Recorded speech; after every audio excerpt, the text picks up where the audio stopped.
Welcome to the Edifice Complex, the property design and development podcast. Let your hosts Adam Muggleton and Robert Bean keep you up with who is innovating and doing great work, perspective on the adjacent possible, and challenges to the status quo.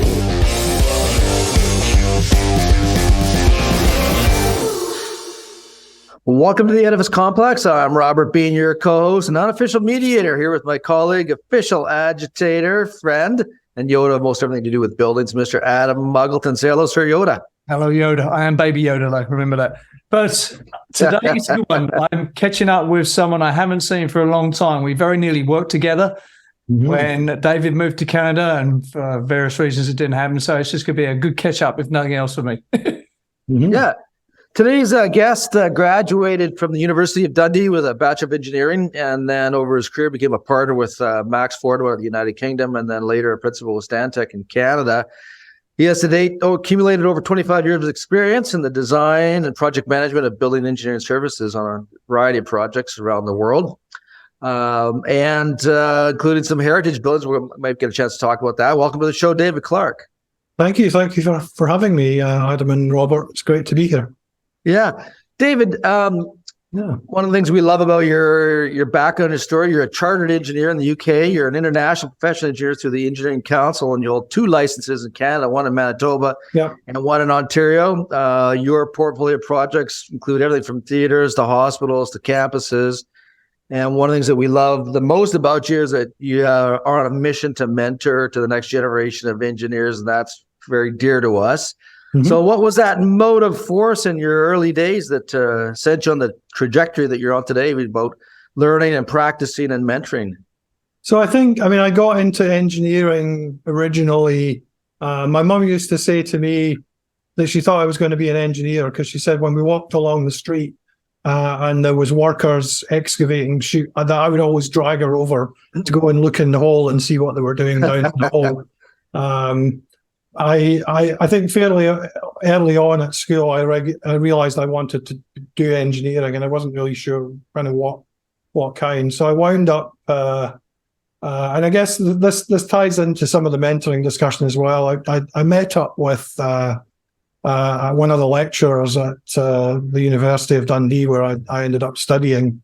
It was a careers fair about engineering, and met this guy, Alan Davidson. I'm not sure if he's still even working these days. I think he may have retired, but he was a lecturer at the time in the civil engineering course. And I got talking to him and realized actually that this is what I want to do. And I found out later that my uncle was a civil engineer when he worked in London as well. And I always find when I talk to other engineers, there's usually somebody somewhere in the family or a family friend, there's a connection somewhere that's led them down the path into engineering. So I ended up doing the civil engineering course there, and they offered a building engineering module as part of that. And I realized kind of early on in the course, actually, I'm really interested in buildings. So I took all the buildings courses that I could take, around building technology, building science type stuff, to try and learn as much as I could about it. And I did a final year project with an architecture student. We were lucky enough to actually get an architect. There was an architecture module in the course as well, so I actually got taught for a year by an architecture lecturer as well about the history and theory of architecture. But in my final year, I did a collaborative design project with an architecture student from the art college up the street. And I had a great time. It was the best thing I had done. And when I realized I could do that as a job and actually go and work with architects and design buildings with them, it was like, this is okay. This is what I want to do. And, but at the time in Scotland, this was 94. The UK was in a bit of a recession, a big recession really, and there wasn't a lot of work in Scotland. I was applying all over and not having much success, and ended up applying to Max Ford. I had 2 interviews that day. The other interview, I thought I absolutely nailed it. The one with Max Fordham's was pretty grueling. It was pretty tough. And I came out of it, well, there's no way I've got that job. And ended up getting the job. Spent 15 years working there as a partner for part of that time. And Max Max passed on, I think, last year, but a real pioneer of building services engineering as we knew it in the UK, and really was responsible for turning it into a discipline in its own right, really, in the UK. But they trained everybody to do both mechanical and electrical engineering, so that you could deal with both bits of the building, both bits of the building services. So in my career, I've done electrical design and lighting design and electrical systems for theatres and things like that, and as well as kind of conventional mechanical stuff as well. My wife is from the US originally, and she had lived in London, England with me while I was at Fordham's for 15 years. And we had a small child at that time, and she kind of had a hankering to get back to the US at that time and be closer to her family. And I said, well, I'm not sure I want to move to the US with some of the problems it had. So Canada was kind of a neutral third country. And I was lucky when I started looking, which is around about 2008, when there was a number of firms from Canada that were actually hiring out of the UK. I guess there was a shortage of engineers in Canada at the time. So there was a bunch of firms at the time, Cohos Evermy, as they were, Cobalt and Stantec were all looking at that time. And I had reached out to a few companies and had visited Toronto and quite liked it. You know, it was close enough to commute, close enough to drive to visit my wife's family, but it wasn't so close. You know, it was it's a day's drive, but you can drive it. It's not a flight. And Stantec out of Vancouver were hiring at that time, and I wrote an application and said, like, you guys seem really interesting, but I don't want to work in Vancouver. And my wife was like, well, you're just swapping one 6-hour flight to the US for another, so it didn't really work. And I met a guy from, he was actually from the UK originally, who had been hired by the Vancouver office, but they'd sent him back to the UK to go and scope out potential recruits. So I ended up meeting him he was in a pub in King's Cross Station at lunchtime. As engineers do. Yeah, as you do. And kind of things went from there. I went back to Toronto, met up with the team there, had some late night conversations with them as well from home, trying to iron out timing and stuff like that. And it still took me probably a year, 2 years to get to the point where I was kind of mentally ready to make that leap.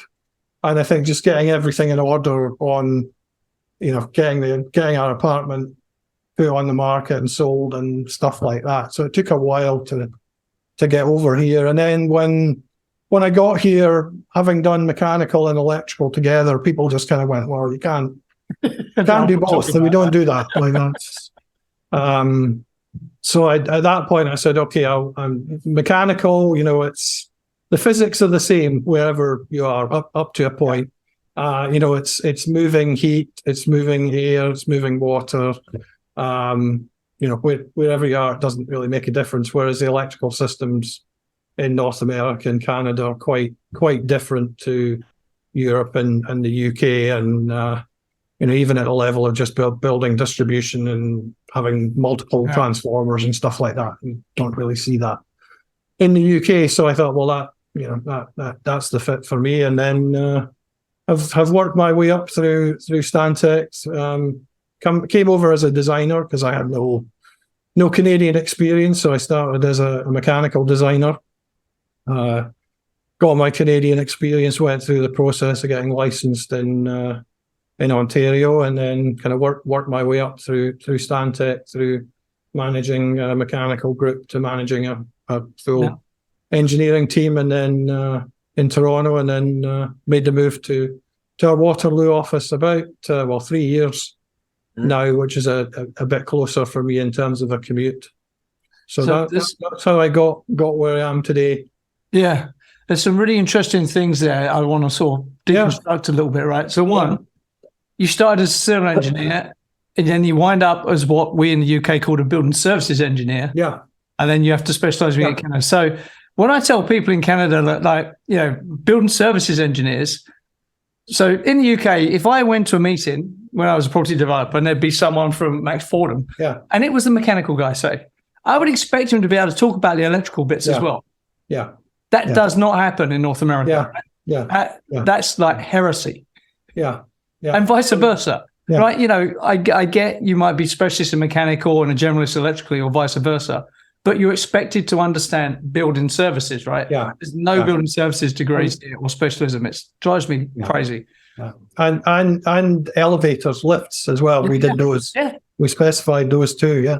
Yeah. So in the UK, the building services engineer would write a performance spec for the elevator and do the probability calculations to go with it as well. Right? The traffic counts, do the shaft drawings and stuff like that. Yeah.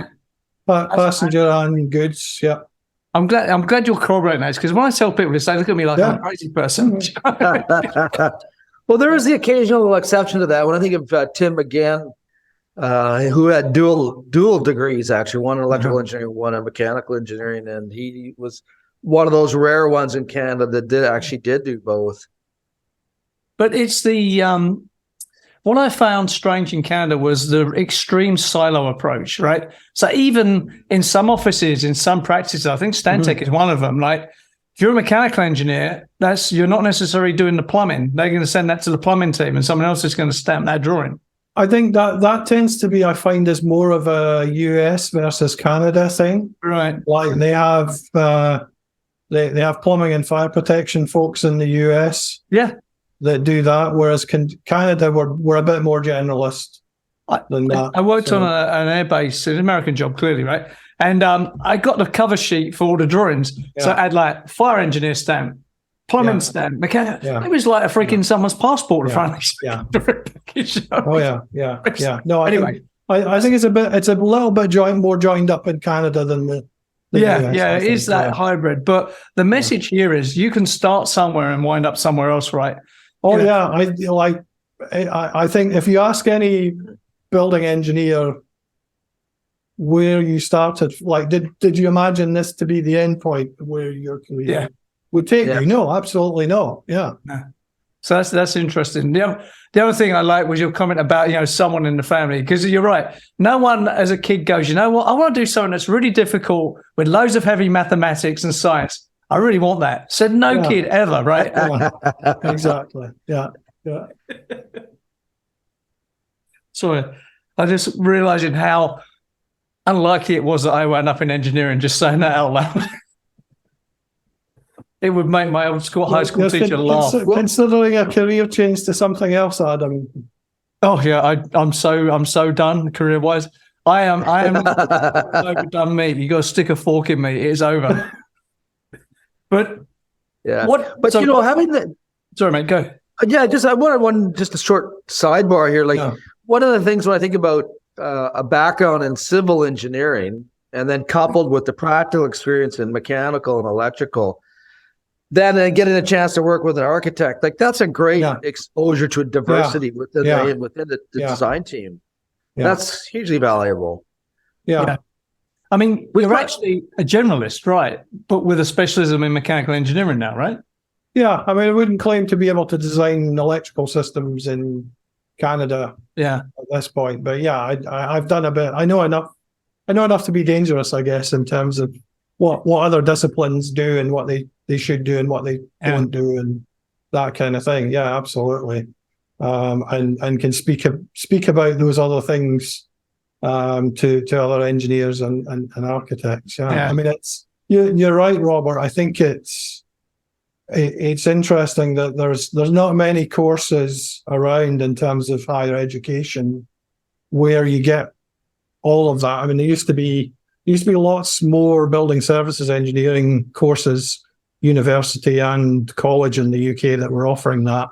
And a lot of those have disappeared, I think. I mean, which is sad, but I'm heartened in Canada that I've seen a growth in courses that actually offer building engineering type curricula. So there's a building engineering course at Conestoga that's very that's very good. There's one in Quebec at Concordia, and now there's one in my backyard here that's not very old at University of Waterloo, an architectural engineering course, and it's superb. I've been lucky enough to have some involvement on the industry side there, and also some tutoring there as well with some of the final year students, and it's really great. I mean, they teach them. They're engineering students. Don't get me wrong. They're not architects. It's an engineering degree, and you get an engineering degree at the end of it. But they teach them a bit about architecture, a bit about how buildings fit together, a bit of structural, a bit of mechanical, a bit of electrical, a bit of energy and sustainability. So they come out, and I think this is the first graduating class this summer, I believe. Oh, is that right? Okay. Yeah. So I'm gonna be really interested to see where they end up, because they're super smart. They can draw, which, like, for me is like, that's huge. Just having engineers that can draw and sketch. Yeah. So I'll be really interested where they end up at the end. Do they end up in architecture firms because they can be that bridge between architecture and engineering, or engineers or contractors or clients? The skill set is probably really useful for contractors who are having to take them drawings and like get them refined, get them to like construction level, right? Yeah, and just the coordination, pulling all the bits together, pulling the design, pulling the trades, pulling the equipment pieces together. Absolutely. So I think there's a real market there. I'm interested to see where they end up. But really now, was that a program that was led by John Straub at the Waterloo? No, I don't think so. It's Scott Walbridge was the lead out of the civil. Okay. Somebody else has taken it over recently. Yeah. Okay. All right. Well, I think we've had Dr. Bill Bonfleth on. Yes. Yeah. And there's a program, architectural engineering program, that's one of the leaders on the continent for sure. Yeah. And the students that they've produced out of Penn State, they're second to none. I mean, there's great universities all around, specializing in engineering and architecture, but the architectural engineering that's a different breed altogether. And they come out really well prepared, or more prepared, I should say. Yeah. Yeah. What I think is interesting about Waterloo as well is there's opportunities for them to specialize as well. So if they think, okay, I'm really excited about HVAC or controls or lighting, they can pick those particular modules and get skilled up a bit more before they come out into the industry as well. And if they've got a particular passion too. I've got to say, Penn State and Waterloo, those are great comparisons. They're very sort of analogous to each other, aren't they? They got that little bit of magic dust on them that puts them a little bit special. Yeah, that's interesting. So one of the reasons we wanted you on, because I read your piece on LinkedIn and now on your website about your experience as mentoring. Yeah. One of your mantles at Stantec, apart from being mechanical engineer, international man of mystery from Scotland, is mentoring and getting people through. I guess you're taking in young graduates and then you're helping them get that 4 years experience and register, right? Is that the deal? Yeah, I mean, I would say I'm doing less of that in a formal way than maybe I have in the past. But trying to be a wise mentor for people and help the folks that are coming up through Stantec and in my office and other offices get through that process, get through the licensing process. Having been through it myself and particularly from coming from outside of Canada, and not having the Canadian background and helping folks to navigate that.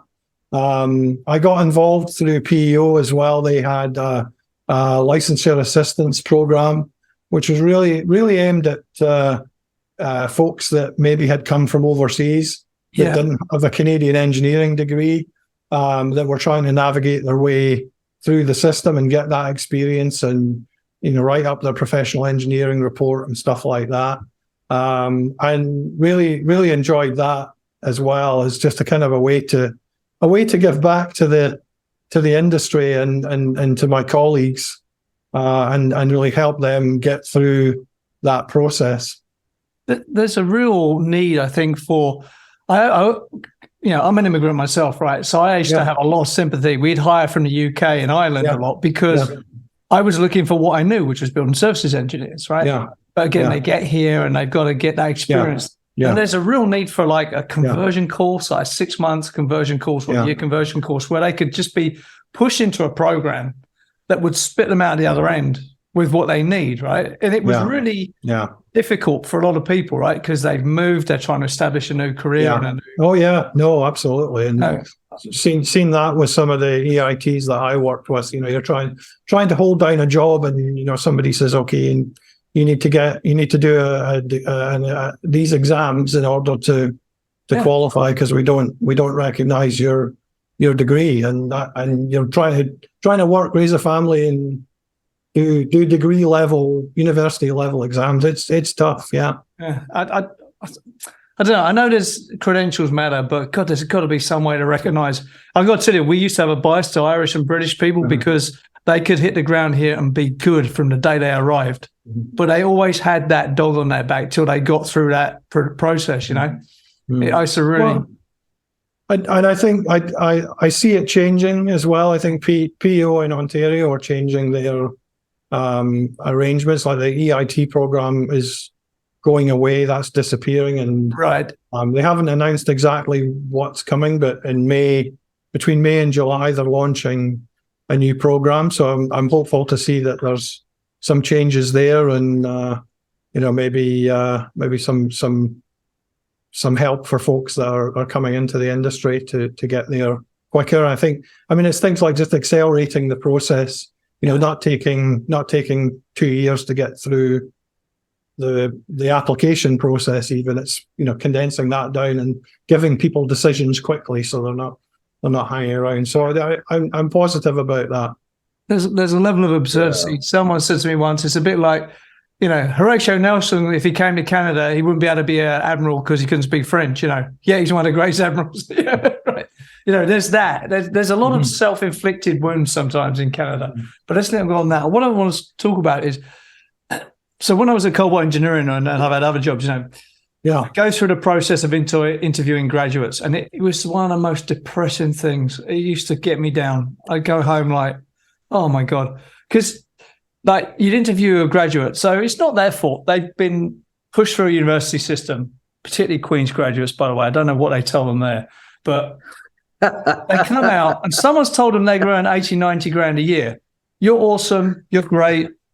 Go out into the world, do great things. They give them that ring, they have the ceremony. And then they come to an interview with me, and I'm thinking, you're crazy. I couldn't even let you in front of a client for 2 years. And I'm certainly not paying you more than 40, 50 grand a year. It's like the disappointment when reality hit them was so great. And I used to I couldn't do it. I had to stop doing it. It used to depress me. But Adam, you make a good point there. That 2 year, like when we would hire engineers out of university, and during their articling period, like it was 2 years before you were confident enough to say, okay, well, we'll let you do your stuff on your own. Well, and the reality is, and we talked about this on the show. I mean, we wouldn't let them touch a computer for the first 6 months because we forced them to do manual calculations so that they understood the consequences of the numbers. So it's at least minimum 2 years out of school, or to just get comfortable with the process of design and developing that critical thinking that's necessary, right? How are you finding it? Because you're actually in this. Like Robert and I are sort of semi-retired now, but you're dealing with this. So how are you finding graduates what sort of quality are they, and how are they coping with this transition to work? I think, I mean, I have in the past seen some of what you've described.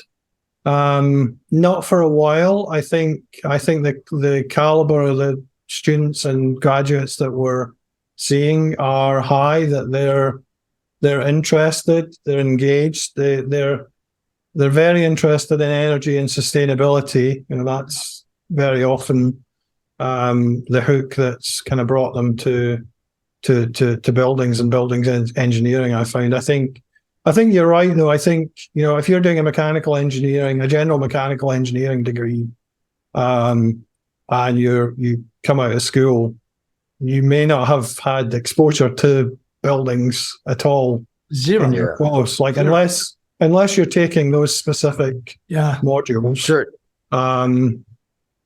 You know, you're not going to necessarily know what a mechanical engineer does in buildings.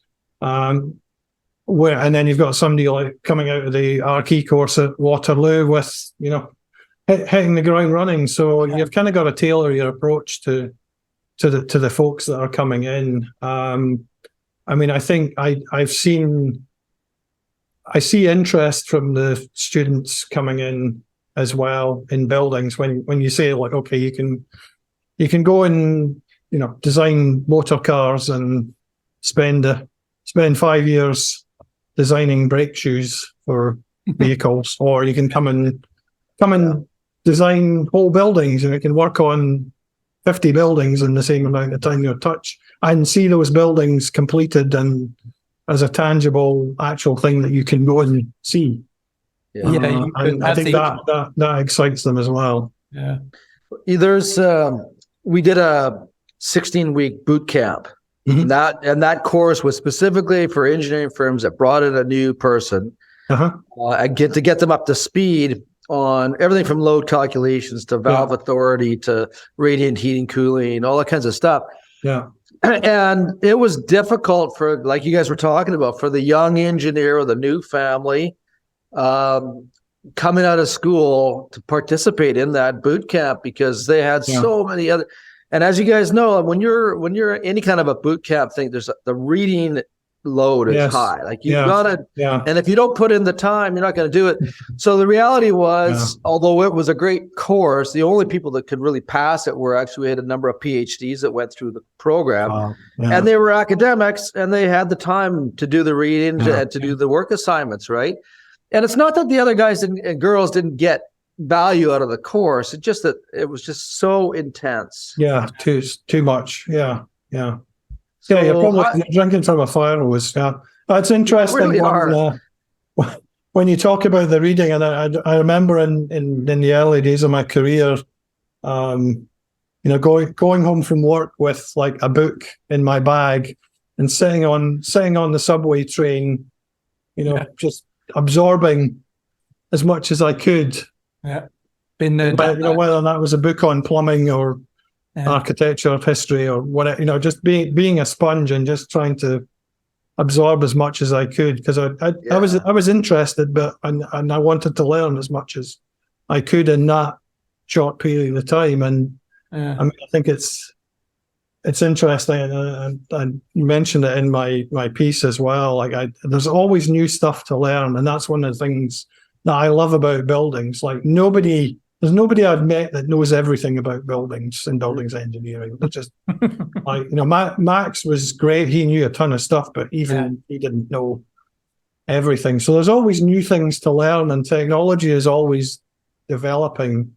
You know, and that rate of change is continuing to accelerate. And I think about you were talking about coming into the industry and you know, making people do hand calcs. And I mean, I remember when I started doing hand drawings with 94, it was still, we hadn't transitioned to computer, to CAD. We had some AutoCAD workstations, but you know, there was only a few dotted around the office, and we used them. I think one of the projects that I worked on when I started there it was the first project I think that was done mainly in AutoCAD, but we still, you know, doing hand drawings of details and things like that on film and ink and scrubbing them out, all that kind of thing. So I've got an appreciation of, the importance of sketching, like, and I mentioned it before, like just getting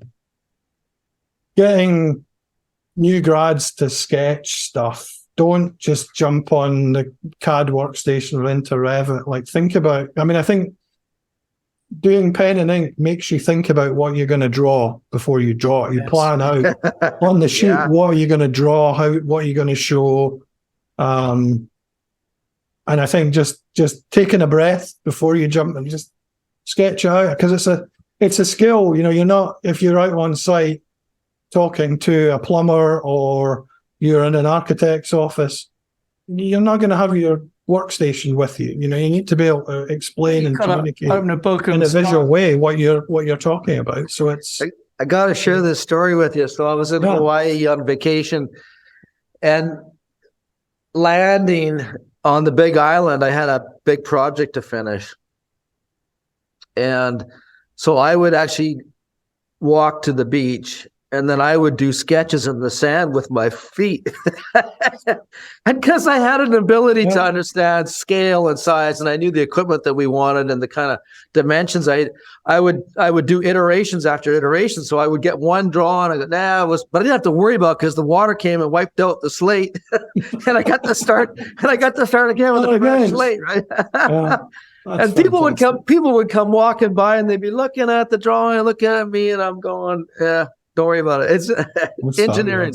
And it was great. And then eventually, when I found the schematic that I knew was going to work, I took a picture of it and then sent it back to our drafts people and said, that's what we need. Try that. In the UK, you are taught that all building design starts and ends with a schematic. That's how I was taught. And schematics have a lot of good information on as well. Now, the whole system, you have that circle and divide into 4 quads there. It's just great. I missed that when I got here. That was my first comment when I arrived in North America. Where are the schematics? Well, we don't do them on all everything. What? But it's a great feedback loop, isn't it? Because, when you're developing concepts and you're starting to put pen to paper, and then working out all of the challenges, the dimensional challenges, the engineering challenges, the integration with all the other systems. And then you get out, like in the old days, get out onto the job site and just to see all the conflicts that occur. Well, it provides feedback, and it's a great training ground. Because I think, not often, but the occasion we would get someone through our office that couldn't see 3-dimensional, like they couldn't imagine the third dimension. No, that's tough. Yeah. And being able to imagine conflicts that might occur with other systems, that was and there's nothing that quite focuses your mind when you're on a site and there's a bunch of contractors standing around with your drawing going, who the hell designed this thing? And having, I think, developing that skill, you're dealing with people that have been on the tools for 25 years. And they know what they're doing, and maybe you're trying to tell them to do something that's a bit different to what they would normally do, and being able to communicate that in a nice way. This is their buy-in, or ultimately, having the humility to listen to them and actually go, yeah, you're right, that would be a better way of doing it. Let's do it your way. That's a very underrated attribute, humility. Yeah. Because, these guys are there's an 80-90% chance they're right and you're wrong. Yeah. You know what I mean? Yeah. So back onto that. So I didn't have that. I was just right out of school. I went to go work for a geotechnical engineering company, and I had worked my way up into a field technician role. And so I was sent out to my very first concrete pour. I had to do samples. And I remember the lab manager from the engineering firm, he said, Robert, if you get there and they're pouring concrete and they're watering down that concrete as it's coming down the chute, like, you stop the pour, right? And so, like, I'm this 19-year-old pimply face, skinny little shit wearing rubber boots, and I'm going to go tell these guys that are Italian and German with these big rakes and shovels that, no, you got to stop, guys. Fear. That was fear. That's what that was. But I also learned at that time that when you represent the engineering firm, you have authority. And there is a respect for that voice when you come onto the job site. I think it's where it goes wrong, and I don't think it happens as much as maybe it did, 10, 20 plus years ago. But people being, I'm the engineer, and I'm right, and I don't see that. I think that has gone away. I mean, it's definitely going away. That that's good. Going back to graduates, I sort of feel sorry for them in a way, because let's say you've done, I don't know, a mechanical engineering degree at Queen's or Western, right? Yeah. So you're academic by definition. If you've gone through the struggle session of 4 years of getting that thing, you've done some pretty tough stuff, right? Yeah. But it's all theory, not applied. And they're moving. When you come into the built environment, you're talking about applied engineering here, right? Yeah. Yeah. The how-to is missing. Mm-hmm. This is why that course you described at Conestoga is really good, because it deals with the how-to. It gives you the do this. It's part skill, part theory, part academic, right? So what I like is there's a number of courses as well that are doing co-op programs where you can go and do. Okay, it's not like a sandwich course, if you know what I mean, Adam. It's not like that, but you're at least going. You're spending terms out in the industry, learning real stuff, and you're actually working. And we've had great success here with the co-op program with universities, because the students have an opportunity to try out a lot of different things or potential career. So we've had folks that have come through, we've had as co-op students, and maybe they've done something else before that they tried, and they're like, I don't want to do that, but actually I like buildings and I want to try this out, and they've come to us and they've come back again. So they've kind of done the boomerang, and once they've graduated, they've said, okay, I'd like to come and work for you guys full time now. Like now that I know what you do. Yeah. Now, I heard in the UK recently, you can now do, and Stantec's been involved in this in the UK as well. There is a building engineering apprenticeship program. I can't remember which university it's out of, but it's kind of like that sandwich type course arrangement where you're spending, you do 4 days a week working, and then you're doing 1 day a week in college. Yeah. And I thought that kind of thing had disappeared 20 years ago. So it's when I went through, you did that. I did. I worked, and then they put me through technical college at night. Yeah. Great thing with that is you go to college, they explain something to you, you wouldn't get it. You go into the office the next day and say, hey, tell me what is that? I've got this clip on here. Can you translate it for me? But what you were saying about that kind of, about coming out of school and then going into industry, and you're back at square one. But I remember, and it stuck with me still, when I was starting out, about to go to university, and I went to like an information day or something, and they had some graduates from the course. They were working and came and did a little kind of a little chat with prospective students about what they were doing.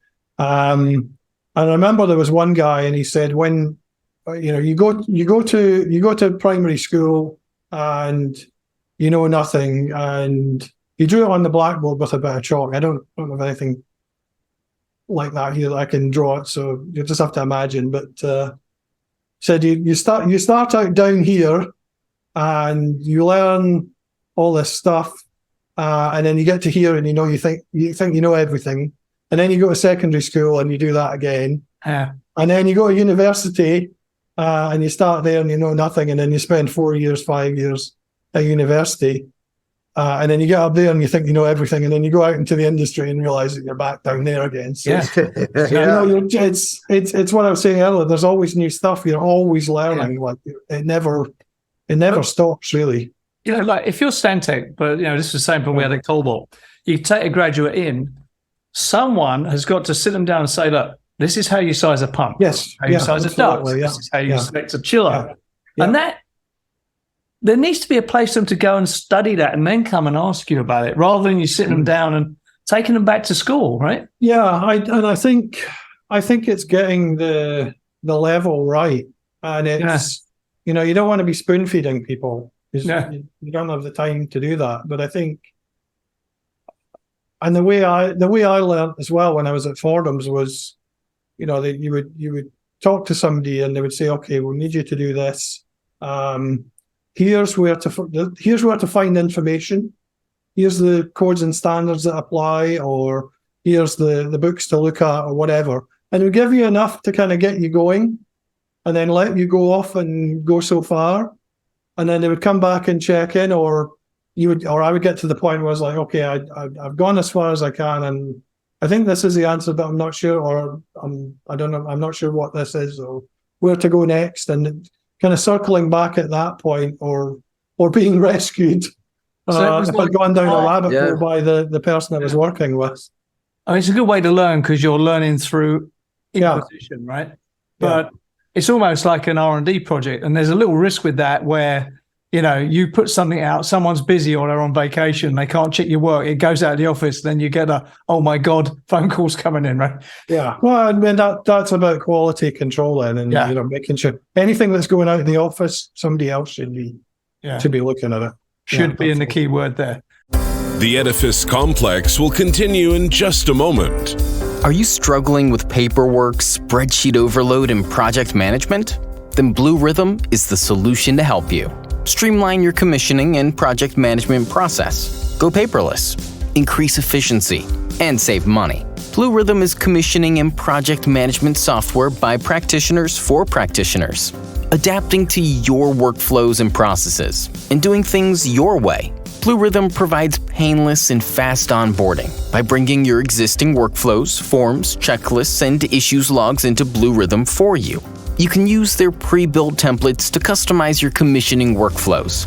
And Blue Rhythm can fully handle the transition from your current software platform. Blue Rhythm is secure, scalable, and reliable, backed by amazing support, and accessible 24/7 on any Windows, iOS, or Android device. Why are you still using paper and hard-to-control spreadsheets? Start your free Blue Rhythm account today at bluerhythm.com. And now, back to the show. I do have a lot of sympathy for young engineers because you've got to do okay at university, then you'll get lucky to land in a firm and find someone who's going to develop you, right? I mean, the luckiest thing that could happen is you come into Stantec and there's this old crotchety guy there who's going to take you on his win, and he's going to beat you up a bit, but he's going to get you somewhere, right? Mm-hmm. That's what I said to my daughter when she graduated. I said, the best thing that happens to you is you go to a firm and someone you probably won't like for a while is just going to make you do hard stuff and teach you, right? And that's but there's luck involved in that, right? Yeah. You could get someone who doesn't care about you, just say, here's the books, see you later, right? Yeah, and I think, you were talking earlier about people expecting to jump, coming out of school and wanting to jump. Yeah. Right away, jump into, okay, I'm going to go and design this. And I remember at the start of my career doing, drainage layouts and builder's work drawings and stuff like, the stuff that was kind of not very exciting and something, or radiator schedules or, stuff like that. Which, it needed to get done, and you needed to learn how to do it, Yeah. It is a tough road to be an engineer. This is what I say. You got your 4-year degree or your college and whatever. Then you got to do 4 or 5 years, and then you're just about having the training wheels coming off, right? Yeah. But that's like a 8-year, 9, 10-year process, right? To be okay and not do major damage. Yeah. Well, and I've seen the mentality as well of, okay, I've got my stamp now. I'm ready to go and stamp things. Yeah, stamping everything. I'm stamping it. Not yet. We'll let you know when we think you're ready for that. So it takes time. Absolutely. And I think even my own career. So I didn't go to the university path. I went through the technology path. Yeah. And lucky for me that at the time when I graduated, ASHRAE, which was the technology organization in Alberta, had a high level practice. That was the RET, Registered Engineering Technologist. That was the highest you could get. Yeah. But you weren't permitted to. Although we were part of the legislation, we weren't permitted to stamp drawings. And so ASET worked along with APEGA, the Engineering Geology Association, and worked on a program where high-level technicians, through exams and verification by colleagues that you'd worked with over a number of years, where you could have a limited practice. So I ended up taking that path. But Dave, you made a statement which I really love, and that is that this business about spoon feeding people information. Yeah. I think any good engineer, any good technologist has an innate sense of curiosity.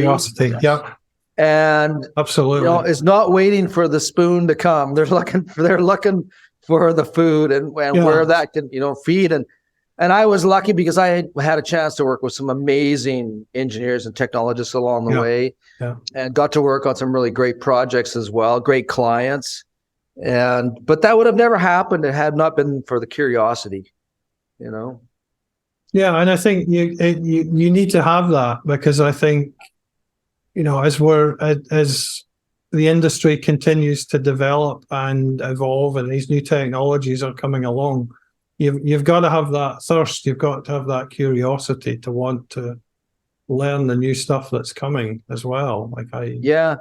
Well, I remember the very first when I hired somebody to teach me how to do FEA analysis, and I didn't have the brains to set up a lot of the modules.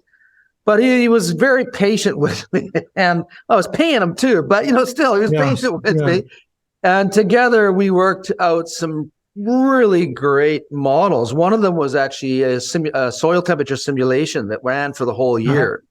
So we were taking bin files, weather data files, CWIC files, for the whole year, and then doing a simulation. And the ability to create those individual files, which were done, I think, on a minute basis, if I remember correctly, and then sew it together into a full animation so you could actually watch what happens. Right, you could see the temperature changing. Yeah. Now, both you guys know, I would never be able to do that again.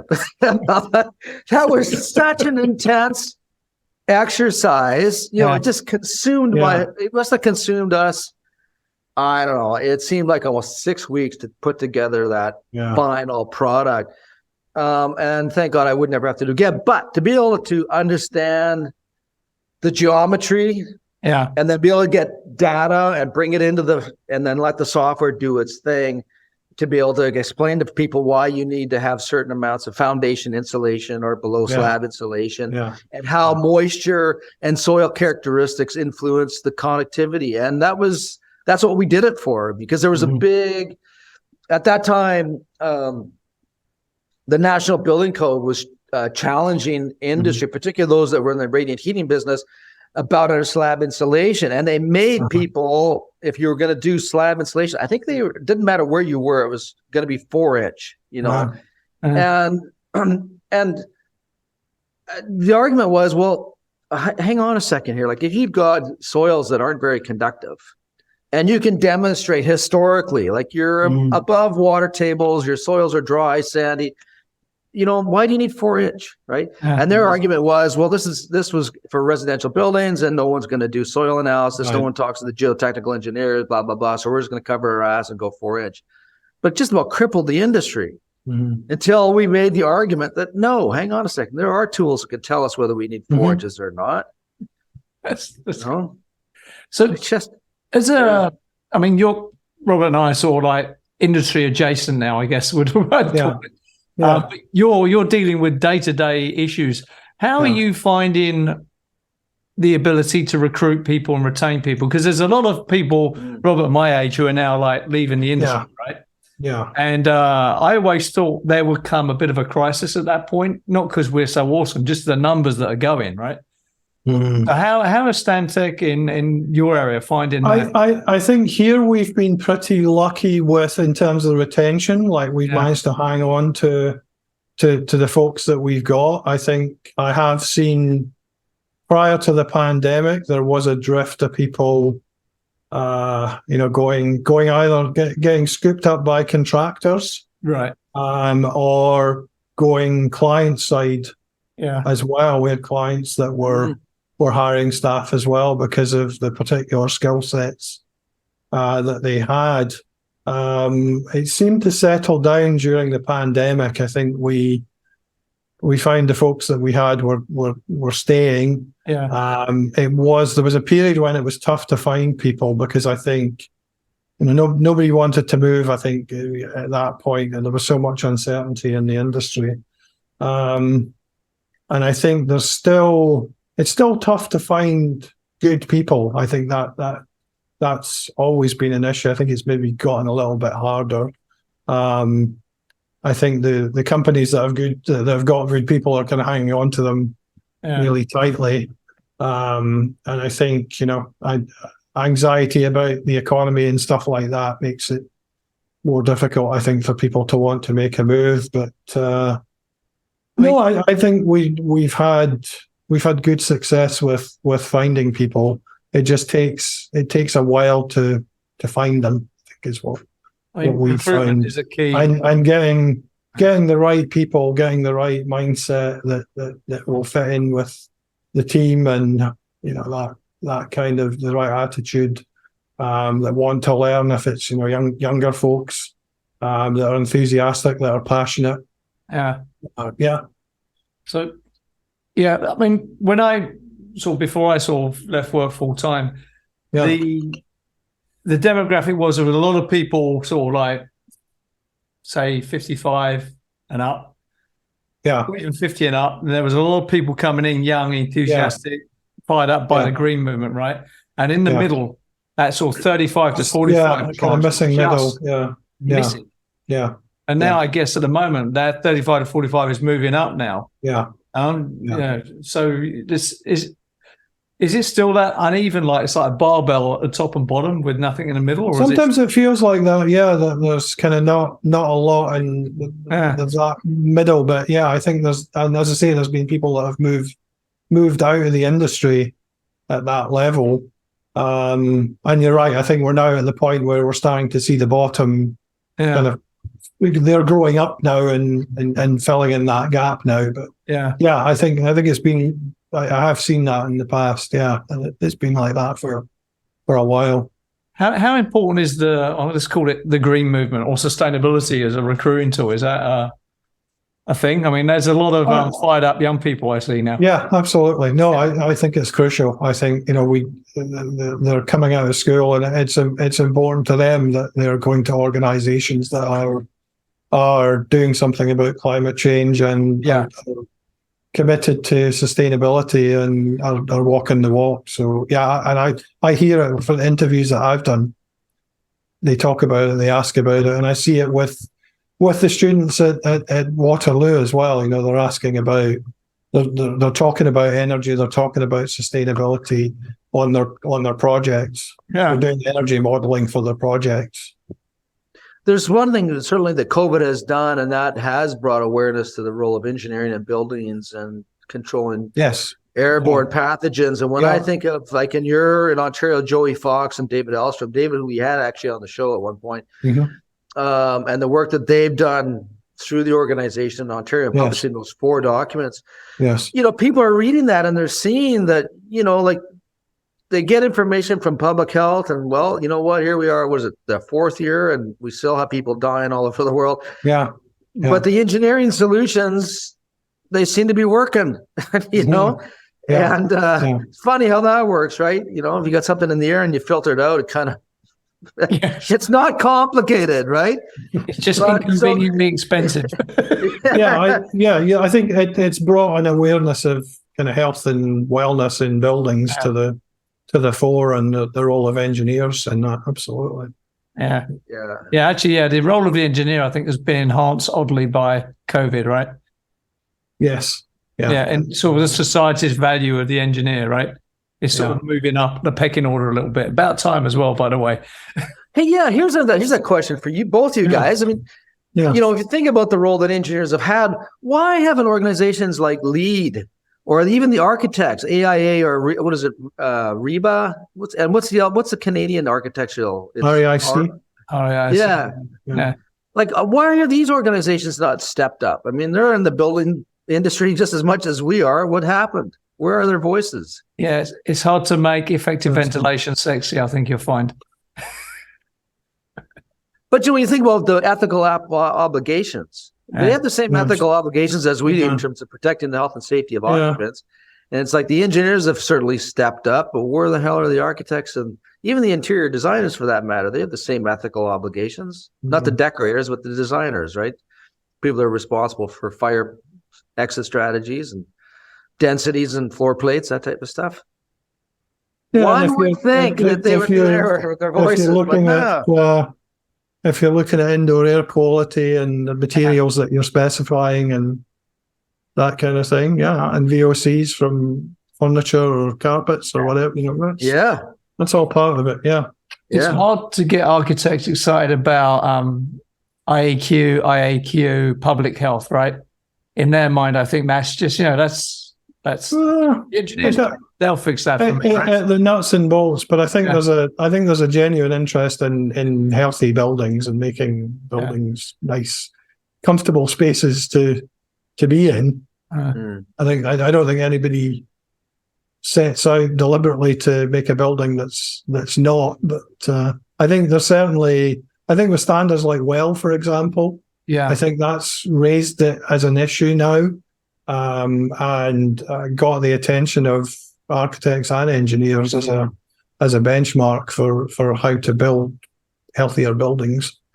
So I think that's changing. But like if you're talking about the nuts and bolts of IEQ, no, I think that's not necessarily what an architect is interested in. But I think if you talk in terms of healthy buildings and health and wellness of buildings, then I think there's buy-in there for sure.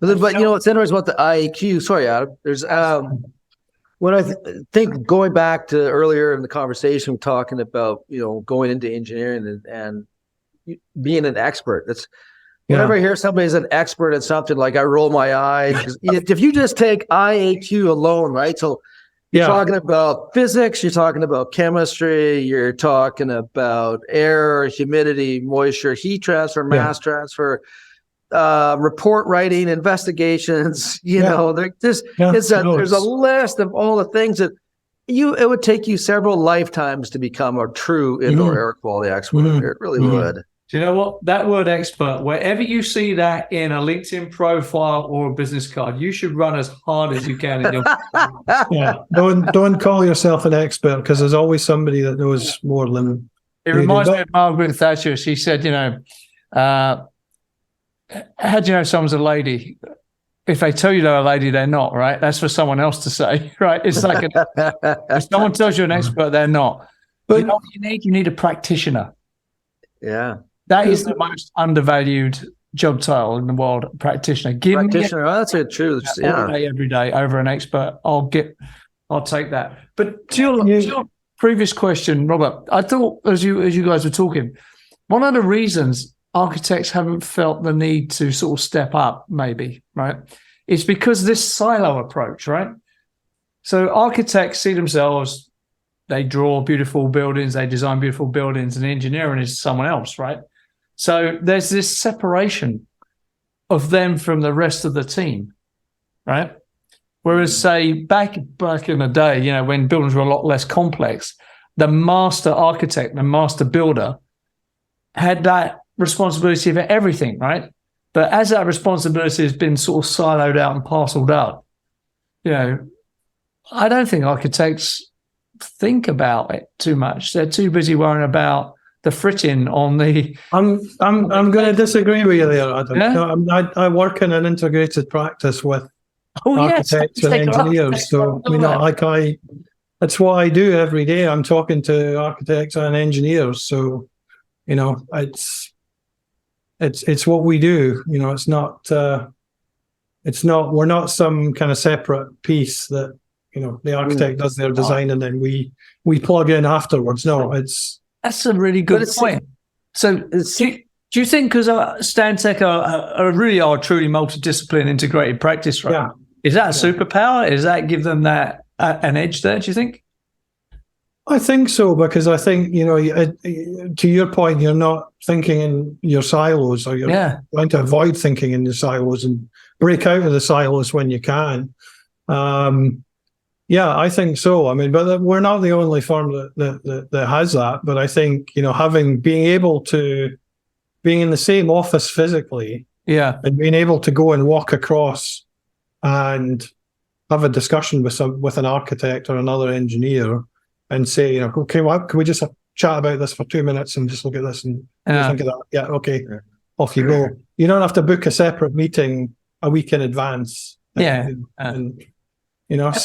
think it speeds up the whole process. I think it makes coordination quicker, in my view. And I like working with architects. Like, that's how you got there, right? That's how I got into this business, because I enjoy it. It's what brought me to this business. So, I enjoy it. I think what I find interesting in working with architects and engineers is the kind of difference in mindset about, do engineers, like, are we designers? Like, do we do design with a capital D? Do we think of ourselves? Because I talk with architects and I listen to them talking about design from an architectural standpoint, and I've talked to engineers before. And I talked to an electrical engineering colleague of mine, and we were having an event in the Toronto office that was about design and design excellence. And I said, come with me to this thing. And he said, well, I don't know. I don't know if I really do design. I said, of course you do. Come on, So it's getting out of that mindset, I think, as well, for engineers, that, we do design, we do design, and it's important, and it's good, it's quality stuff. You are right there. I retract my my little diss there on architecture, right? Because Stantec are actually what the USGBC promote, the integrated design practice, right? Yeah. Yeah, no, that's a very good point. Well said, actually. So I wanted to circle back with something Robert said just about the IAQ and the specialty thing as well. I think that's being able to come into the industry as a new grad, and you've got this whole world of stuff. Yeah. And you can be a generalist, and you can do HVAC, and you can do plumbing, you can do electrical, structural, whatever. Well, there's this whole world of stuff in buildings, and you can be a generalist and do, all of mechanical and do fire protection, plumbing, and HVAC, and so on. Or you can just be a specialist and just go, okay, I just want to do indoor air quality, or I just want to do controls, and become, I wouldn't say expert, but you can become the super practitioner in that way. And it's interesting, like on the IAQ stuff for sure. And many years ago, when NRC released the IA Quest program, I'm not sure if you guys are familiar with it, but it's indoor air quality program. It allows you to model a VOC emission. So you can build a space, a 3D space, and you can put the paint in, put the carpet, put the drywall, blah, blah, blah. And then you can then program ventilation rates in it. And then it'll actually do the initial release and then the decay. And we did many, many simulations for clients, and then even for our own purposes. And that later became very valuable when dealing with clients in terms of talking about the smorgasbord of chemicals that are in the indoor environment. And just simply by going from, say, synthetic carpets to more masonry type surfaces, that it cut the chemical lists to 15 or 20% of what, say, a carpet would. It didn't eliminate them altogether, but the ones that were left were not as harmful as some of the benzenes and the toluenes and the formaldehydes that you get in synthetics. And also the decay rates were much quicker, so you weren't seeing these long decay rates that can happen with synthetics. That right there is an entire specialty all on its own. And although I wouldn't call myself, a lead practitioner in that area, being a generalist and understanding that role Yeah. And then what it also does, then it draws the interior designers and the decorators into the dialogue with the Yes. ventilation systems, Yep, and then also the absolutely. architects. Yeah. Yeah. So No, and it's interesting, and one of the things that prompted me to write the article originally was, what specialties, what disciplines will exist in 10 years, 20 years that are dealing with problems that we can't even imagine right now. Like if you think about where we were 20, 30 years ago and the tremendous changes that there's been in the industry, and we're talking now about climate change and decarbonisation and embodied carbon and all that stuff, which really wasn't a thing 30 years ago. What skills are folks coming into the industry now going to have to learn? And we don't necessarily know, but they need to have that curiosity and that flexibility and interest to want to learn. I mean, I've been reading a lot about AI recently, and I'm thinking, well, how is that going to change what we do and how engineers do their work? And there's kind of articles that are architects and engineers going to go out of business because of AI? No, I don't believe that. I've had a play with some of the AI programs that are out there. I did one with DALL-E 2. Yeah.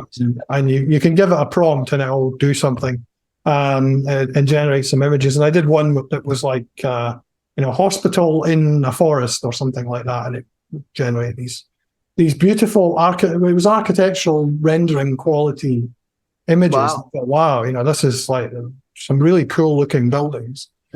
And then as you kind of looked at them in a bit more detail, you kind of realized, okay, that one, like the lines aren't quite square, like the corners don't look quite right. And then there was one, it had a lovely tower, but it had no windows.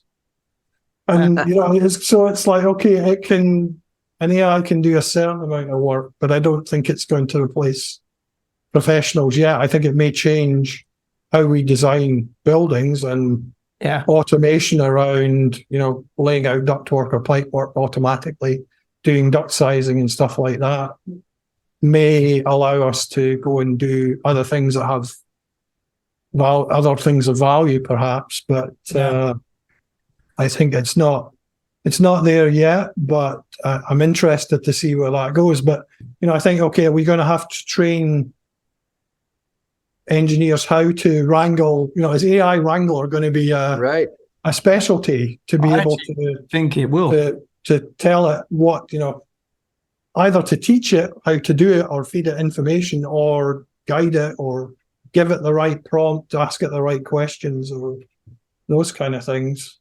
Yeah, my advice to any young engineer now would be try and focus or develop a specialism in writing algorithms and the integration of systems into smart buildings. You know what I mean? Like the OT technology that's really going to tie this together. Yeah. To be good at that, you're going to have to understand systems and buildings and be able to write the algorithm to exploit the systems and the buildings, right? Yeah. It's a Venn diagram. So I'm like Kamala Harris, deep thoughts with Kamala Harris, Venn diagrams. But there's like the building, the systems, and the technology, and there's this Venn diagram in the middle where a specialist will live that will be able to pull that lot together and optimize what's out of it, right? Yeah, that's I remember when we started to look at PIC valves, and then motorized PIC valves, and then I thought in the beginning that was companies like Danfoss would have been leading it, but then all of a sudden Belimo comes out of left field, and just accelerated the whole data acquisition of flow and temperatures and pressures and HVAC systems. And now that company, although they produce the hardware, it's what they're collecting that's of huge value. Well, that's where the money is. Yeah. But it's interesting, like who are the companies, or who are the engineers or the architects that are going to make those jumps that will raise up the rest of the industry as well? Or what are the ideas that will jump us to the next curve as well? I think that that's really interesting to me, and I hope it excites people coming into the industry well. The possibilities that are there. I'm convinced our future job's going to be building engineer data scientist. That job will evolve over the next 10 years because there's going to be buildings that are already spewing out God knows how much data, right? Yeah. Someone soon's going to be able to take that data, plug it together, get the insights out of it, and deploy an algorithm to exploit it, right? Yeah. That is going to be a sweet spot for a while for people who get there early. But I think that's where I see AI coming in as well, like to be able to do all that number crunching for you and spit out the digested data. Yeah. I think that'll be a game changer as well. And then the practitioner is going to be able to interpret. So this is going to be the key. The practitioner will be able to interpret that data and tie it to their systems and engineering knowledge, right? That's the key. The data on its own is useless, right? Yeah. So that's where we're going. I don't know a whole lot about the AI stuff, but it seems to me that right now the input for AI is a human-based. It's a person providing input, right, for this to run. But at some point, the data can run the AI, can't it?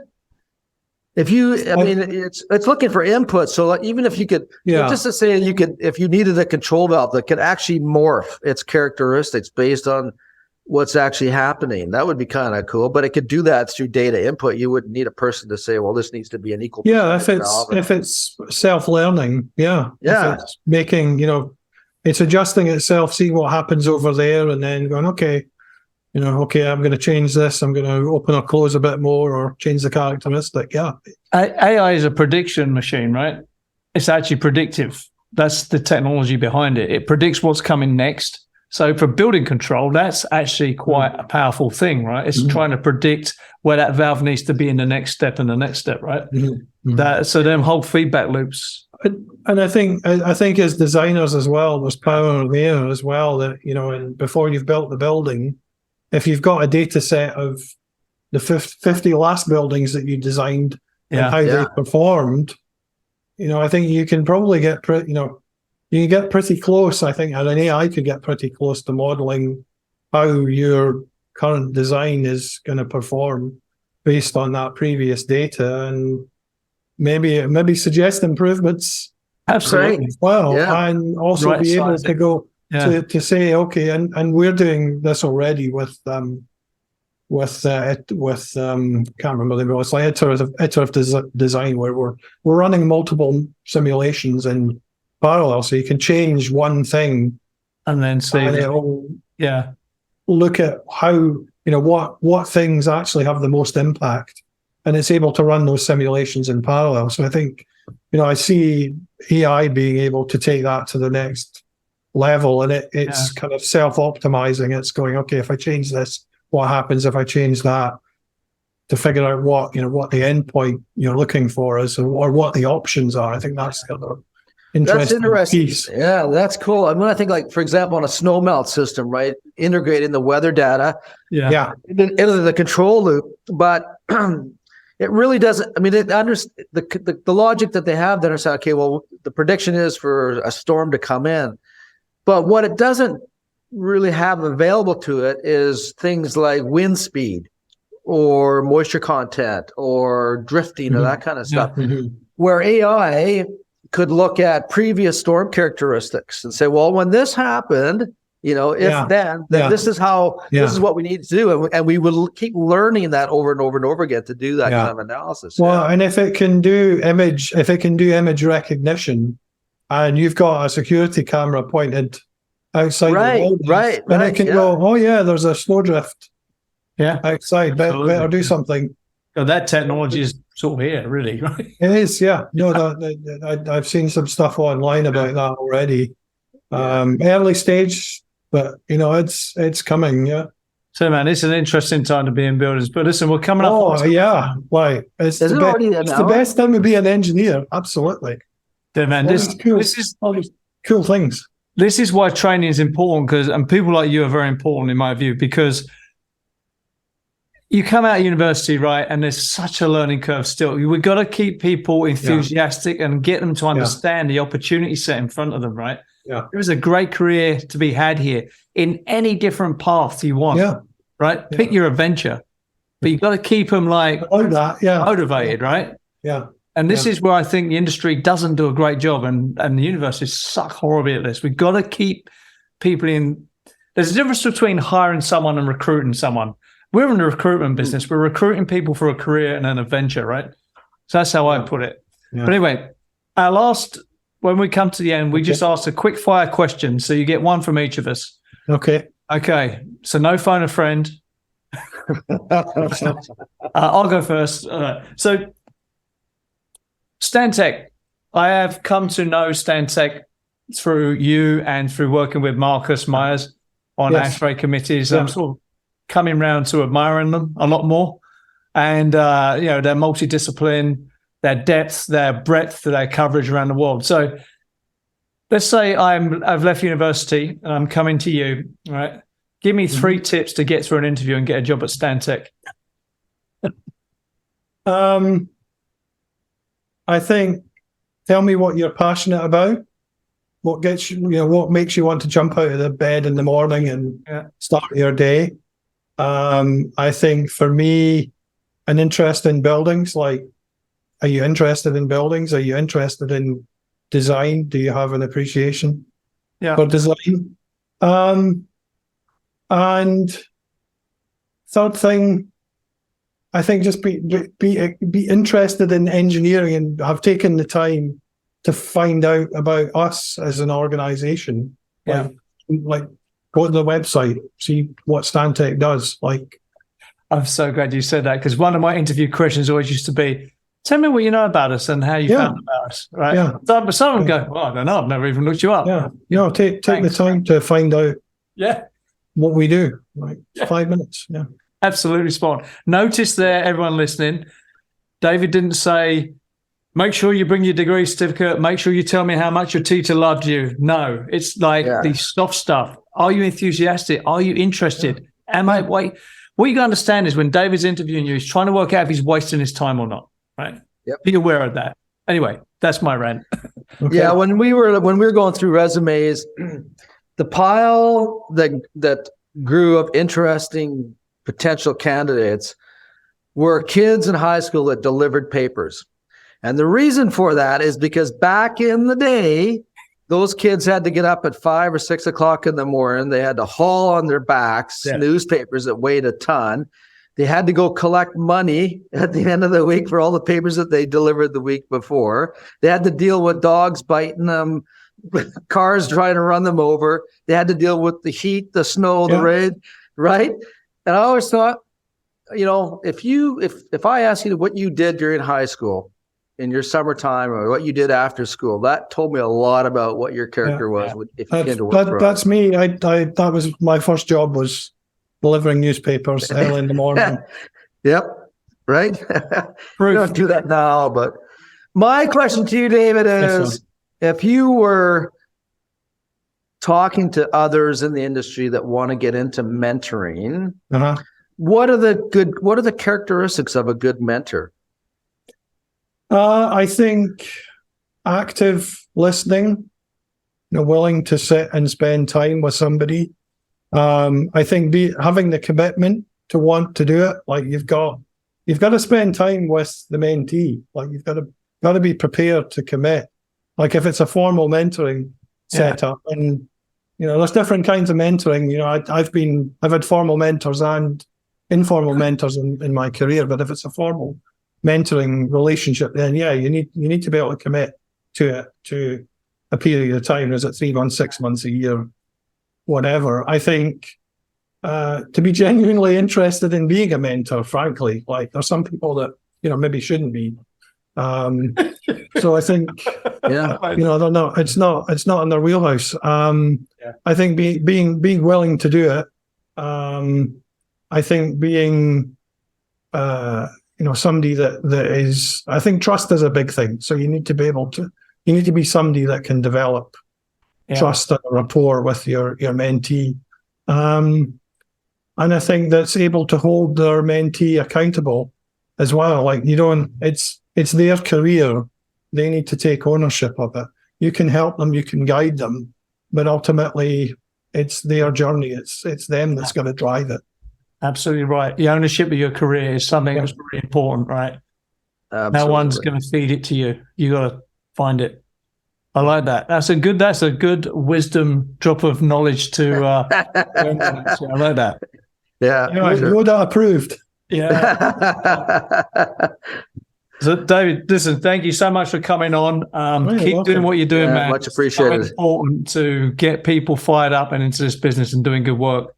So you're doing God's work there. That's it. Thank you both. The Edifice Complex will continue in just a moment. Are you passionate about the built environment?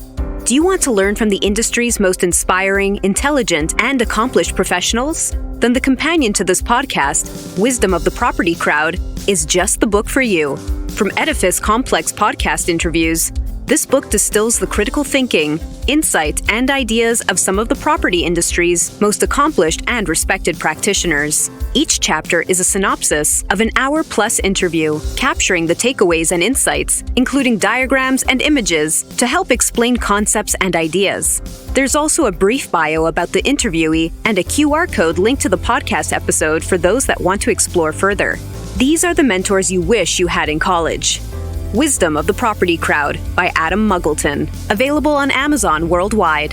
And now, back to the show. I love what David represents. Yeah. There's, if you think about your own career, and I think about my own career, I've had amazing mentors. I was so lucky. And the mentors, and you actually said it, sometimes you're going to have mentors and you're not going to like them. Yeah. But what you'll do is, and you may never like them, but you will never forget the value that they brought to your career. And I know, maybe we've talked about this before, but over my career, there's been 6 or 7 significant moments that were really uncomfortable. Oh, yeah. I've had my mentors. There's no way. I've had them moments when you're just confronted with your own stupidity. Yep. It's like, did I really do that? Yep. Yeah. And my God, but you never forget them, and always hugely valuable. I think one of the very first ones that I had, it was about humility.